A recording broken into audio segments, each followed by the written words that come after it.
ആഗോള അയ്യപ്പ സംഗമം എന്തിനാ നടത്തിയത് എന്ന വളരെ പ്രധാനപ്പെട്ട ഒരു ചോദ്യമുണ്ട്. ഇവരുടെ ഏതെങ്കിലും രേഖകളിൽ ഇവർ പറയുന്നത് അയ്യപ്പന്റെ പ്രശസ്തി ലോകം മുഴുവൻ കൊണ്ടുവരാനും വലിയ വലിയ സ്പോൺസർമാരെ കിട്ടാനും ശബരിമലയിലെ മാസ്റ്റർ പ്ലാൻ ഉണ്ടാക്കാനും. ഒന്നാമത്തെ കാര്യം, ആഗോള അയ്യപ്പ സംഗമം പ്രഖ്യാപിക്കുന്നതിന് മുമ്പ് തന്നെ ശബരിമലയിലെ മാസ്റ്റർ പ്ലാൻ വന്നു എന്നതാണ്. ശബരിമലയിലെ മാസ്റ്റർ പ്ലാൻ ഒന്നും ആഗോള അയ്യപ്പ സംഗമത്തിൽ ചർച്ച ചെയ്തില്ല. അയ്യപ്പ സംഗമത്തിൽ പങ്കെടുക്കുമെന്ന് പറഞ്ഞ് എൻ്റെ 6 ആളുകൾ പോലും അവിടെ പങ്കെടുത്തില്ല. ലോകത്തുള്ള അങ്ങനെയുള്ള ആളുകളൊക്കെ വന്ന് അയ്യപ്പൻ ഇപ്പോൾ വലിയ മാറ്റാക്കും എന്ന് പറഞ്ഞ് ഒന്നും കണ്ടില്ല. അതവിടെ നിൽക്കട്ടെ. രണ്ടാമത്തെ വിഷയം, അയ്യപ്പ സംഗമത്തിൻ്റെ ഒരു രാഷ്ട്രീയമുണ്ട്. ആ രാഷ്ട്രീയം എന്തായിരുന്നു? ആ രാഷ്ട്രീയം ചർച്ച ചെയ്യപ്പെടണം.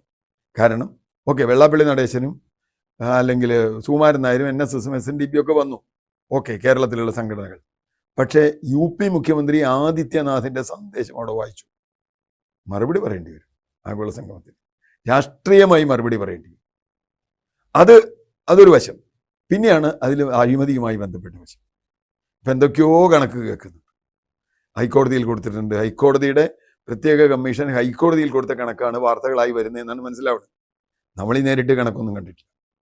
കേൾക്കുന്ന കണക്ക് വളരെ ഞെട്ടിക്കുന്നതും നാണം കെടുത്തുന്നതും അതാണ് പ്രശ്നം. സാക്ഷാൽ ഊരാളുങ്കൽ എന്ന് പറയുന്ന ഉഡായിപ്പ് കമ്പനി തന്നെയാണ് അവിടെ ഏറ്റവും കൂടുതൽ കാശടിച്ച് മാറ്റാൻ വന്നത്. ഊരാളുങ്കലിന് ഒരു ടെൻഡർ ഇല്ലാതെ കൊടുത്തു. ഇവരിപ്പോൾ പറയുന്നത് സർക്കാരിൻ്റെയും ബോർഡിൻ്റെയും അല്ല പൈസ എന്നാ. അപ്പോൾ ഊരാളുങ്കലിന് ടെൻഡർ ഇല്ലാതെ കൊടുക്കാമോ? അങ്ങനെയാണെങ്കിൽ ഇത് പബ്ലിക് മണിയല്ലേ. ഇവിടെ ഒന്നാമത്തെ കാര്യം, സർക്കാരിൻ്റെ പണമുണ്ടോ ഇല്ലയോ എന്നതൊരു ചോദ്യം. ബോർഡിൻ്റെ പണമുണ്ടോ ഇല്ലയോ എന്നത് രണ്ടാമത്തെ ചോദ്യം. സർക്കാരിൻ്റെയും ബോർഡിൻ്റെയും പണം ഇല്ല എന്നാണ് ഇവർ പറയുന്നത്. സ്പോൺസർ മണിയാണ്. ആരാണ് ഈ സ്പോൺസർമാർ? ഒന്നാമത്തെ സ്പോൺസർ ധനലക്ഷ്മി ബാങ്കാണ്. ധനലക്ഷ്മി ബാങ്ക് ശബരിമലയുടെ പണം കൈകാര്യം ചെയ്യുന്ന ബാങ്കാണ്. എന്ന് മാത്രമല്ല, അതിന് നല്ല വേറൊരു ബന്ധമുണ്ട്. ധനകാര്യമന്ത്രിയുടെ സഹോദരനാണ് അതിൻ്റെ CMD എന്ന് ഞാൻ എനിക്ക് മനസ്സിലാക്കണം. CEO CMD. അപ്പോൾ ധനലക്ഷ്മി ബാങ്കിൽ നിന്ന് കുറച്ച് കാശ് കൊടുത്തു. സംഭവം. പിന്നെ കൊടുത്താരാന്നറിയോ? കേരള ബാങ്കാണ്. കേരള ബാങ്കാണ് ഒരു സ്പോൺസർ. കേരള ബാങ്കിന് എങ്ങനെയാണ് അയ്യപ്പ സംഗമത്തിന് പൈസ കൊടുക്കാൻ പറ്റുക? കേരള ബാങ്കിൻ്റെ പണം ആരുടെയാ? കേരളത്തിലെ ജനങ്ങളുടെ നമ്മുടെ പണമാണ്. നമ്മുടെ ജില്ലാ സഹകരണ ബാങ്കുകളിലൊക്കെ ഇട്ടിട്ടുള്ള പണമാണ്. ആ പണം എടുത്തിട്ട് എങ്ങനെയാണ് ഇത് കൊടുക്കാൻ പറ്റുക? അയ്യപ്പ സംഗമം കേരള ബാങ്കുമായിട്ട് എന്താ ബന്ധം? കേരള ബാങ്കിൻ്റെ പരിസരത്തിൽ കേരള ബാങ്കിൽ അയ്യപ്പന്മാർ വന്ന് പൈസ ഇടുമോ? എന്ത് കഥയത്? ആന്ധ്രയിൽ നിന്ന് അയ്യപ്പന്മാർ കേരള ബാങ്ക് എവിടെയാണ് അയ്യപ്പനെ സഹായിക്കുന്നതല്ലേ എന്ന് കാശിടുമോ? ഇല്ലല്ലോ. കേരള ബാങ്ക് എന്തിനാണ് കൊടുത്തത്? അത് രാഷ്ട്രീയമാണ്. കേരള ബാങ്ക് ഭരിക്കുന്നത് CPM ആണ്. CPMൻ്റെ പൂർണ്ണ നിയന്ത്രണത്തിലൊരു ബാങ്ക് ഇവർക്ക് പൈസ കൊടുത്തുവെങ്കിൽ അത് നാട്ടുകാരുടെ പണം പാർട്ടി കൈകാര്യം ചെയ്തുകൊണ്ട് കേരള ബാങ്കിൻ്റെ പണം സ്പോൺസർഷിപ്പായിട്ട് കൂട്ടാൻ പറ്റില്ല. ധനലക്ഷ്മി ബാങ്ക് പിന്നെ അതിൻ്റെ ഡയറക്ടർ ബോർഡ് തീരുമാനിക്കട്ടെ. പിന്നെയാണ് അതിൻ്റെ ഊരാളുങ്ങളുടെ കാര്യം ഞാൻ നേരത്തെ പറഞ്ഞു. നിരവധി കണക്കുകൾ പുറത്തു വന്നു. മുഖ്യമന്ത്രിയുടെ കട്ടിലിൻ്റെ കിടക്കയുടെയൊക്കെ കാര്യം. ഇപ്പം അതിനൊരു ന്യായീകരണ തൊഴിലാളി വന്ന് പറയുന്നത്, ആളുകൾ പറയുന്നത് അത് എസ്റ്റിമേറ്റാണ്. എനിക്ക് ചിരി വരും. ഇങ്ങനെ ഒരു എസ്റ്റിമേറ്റ് ലോകത്തിൽ ആരാണ്ടാക്കുക? 2 കോഴിമുട്ടയ്ക്ക് 50,000 രൂപ എന്നൊരാൾ എസ്റ്റിമേറ്റ് ഉണ്ടാക്കി നോക്കിയാൽ 2 കോഴിമുട്ടയ്ക്ക് 50,000 രൂപ എസ്റ്റിമേറ്റ് ഉണ്ടാക്കണ എന്ത് അടിസ്ഥാനത്തിലാണ്? 4 കോടി രൂപ അവിടെ ഇട്ട പന്തലിന് എസ്റ്റിമേറ്റ്. 4 കോടി രൂപയുടെ ഒരു പന്തലോ 500 പേര് പങ്കെടുക്കാൻ, ഇനി 5000 പേര് പങ്കെടുത്താൽ അതിന് അത്ര ഉണ്ടോ? കേരളത്തിൽ എന്തെല്ലാം പരിപാടി രാഷ്ട്രീയ പാർട്ടികൾ നടത്തിയിട്ടുണ്ട്. CPM നടത്തിയിട്ടില്ലേ? കോൺഗ്രസ് നടത്തിയിട്ടില്ലേ? BJP നടത്തിയിട്ടില്ലേ? ആരെങ്കിലും ഈ പന്തലിന് ഇത്രയും പൈസ കൊടുത്തിട്ടുണ്ടോ? ഏതെങ്കിലും ഒരു പരിപാടിക്ക്? ഇവിടെ തന്നെ പ്രധാനമന്ത്രിയുടെ പരിപാടി നടത്താറുണ്ട്. രാഹുൽ ഗാന്ധി, സോണിയാഗാന്ധി ഒക്കെ വരാറുണ്ട്. CPMൻ്റെ തന്നെ വലിയ പരിപാടി. എവിടെയെങ്കിലും ഇത്ര കാശ് മുടക്കിയിട്ടുണ്ടോ? ഇത്ര ഒരു എസ്റ്റിമേറ്റ് ഇട്ടിട്ടുണ്ടോ? അപ്പോൾ എസ്റ്റിമേറ്റ് ഇടുന്നത് എന്തിനാ? എസ്റ്റിമേറ്റ് ഇടുന്നത് അടിച്ചു മാറ്റാൻ തന്നെയാണ്. ഓവർ എസ്റ്റിമേറ്റ് ചെയ്യുന്നത് അടിച്ചു മാറ്റാൻ തന്നെയാണ്. അപ്പോൾ എസ്റ്റിമേറ്റ് ഇട്ടു, ഞങ്ങൾ എസ്റ്റിമേറ്റ് ആയിരുന്നു, അത് ചിലവായില്ല എന്നുകൊണ്ടല്ല. 3, അതിൻ്റെ GST സംബന്ധിച്ച കണക്കുകൾ വരുന്നുണ്ട്. GST സംബന്ധിച്ച ഒരുപാട് ചോദ്യങ്ങൾ വന്നിട്ടുണ്ട്. GST, സ്റ്റേറ്റ് SGST ഒക്കെ വന്നിട്ടുണ്ട്. അപ്പോൾ ഇതിനൊന്നും ഒരു കണക്കുമില്ല. അപ്പോൾ പല സാധനവും കാണാനില്ല. മേടിച്ച സാധനം എന്ന് പറഞ്ഞാൽ കാണാനില്ല. ബില്ല് കാണാനില്ല. ഇതാണ് നമ്മൾ കൊടുത്ത റിപ്പോർട്ടല്ല, ഹൈക്കോടതിയിൽ കൊടുത്ത റിപ്പോർട്ട്. എന്തായാലും ആഗോള അയ്യപ്പ സംഗമം അതിനൊരു ബലം ഉണ്ടാക്കിയില്ല. കാശ് മുടക്കി. ഇപ്പം തമാശ, എനിക്ക് ഏറ്റവും നല്ല തമാശ ഞാൻ സംബന്ധിച്ച് കേട്ടത് മന്ത്രി വാസവൻ്റെ. അദ്ദേഹം പറഞ്ഞു സ്റ്റേറ്റിൻ്റെ യാതൊരു പങ്കുമില്ല, ഞങ്ങൾക്ക് കൊടുത്ത കാശ് തിരിച്ച് കിട്ടിയില്ല. Okay, so far so good, കിട്ടിയെന്ന് തന്നെ വയ്ക്കുക. അപ്പോൾ സ്റ്റേറ്റിൻ്റെ കാശ് പോയിട്ടില്ല. പക്ഷേ അയ്യപ്പ സംഗമം നടന്നുകൊണ്ടാണ് അയ്യപ്പൻ്റെ കൊള്ള കണ്ടെത്തിയെന്നുള്ളതാണ് ഏറ്റവും തമാശ. അങ്ങനെ ഒരു സംഗമം ഇതില്ല.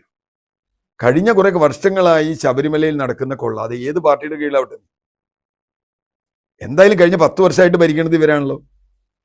പിന്നെ 10 വർഷമായിട്ട് ഭരിക്കുന്നത് ഈ ചേട്ടന്മാരാണല്ലോ. ഈ 10 വർഷവും ഈ കൊള്ളയുടെ ഒരു തുമ്പ് പോലും കണ്ടെത്താൻ കഴിയാത്ത ആളുകൾ അയ്യപ്പ സംഗമം കൊണ്ട് കണ്ടെത്തിയത്.